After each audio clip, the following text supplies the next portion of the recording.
Hi, I'm Rowan. I'm one of the product specialists here at Medi-Rent. Today we'll be going through an unboxing video of your Bioarterial Plus device. Inside your box, you'll receive your Bioarterial device, 2 leg garments, and your user manual and quick start guide. Setting up your Bioarterial device is a straightforward task. As you can see, I've already set up one of my garments. To run this device, you need both garments attached at all times. Taking my other garment, you'll note at the end you have one blue tube and one black tube. Take the blue tube and plug it into the silver clipped receiver, and the black one goes into the remaining one. Push until you hear a click. Your Bioarterial device comes pre-programmed with set protocols. Once your garments are on, you can press the power button at the top to turn it on. The device will then show treatment time of 1 hour and maximum pressure of 120 millimeters of mercury.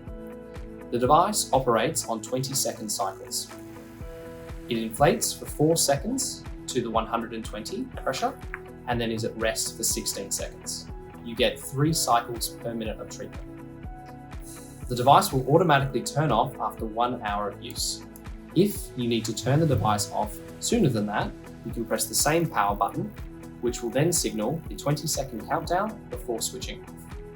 The up and down pressure buttons that you can see here should only be used by your treating therapist, who can refer to the user manual to change. When you're ready to use your device, make sure that you're seated in a supportive position with your feet firmly on the floor. Your knee can either be in a bent position or straight. As you can see, I've already set up one side of my garment.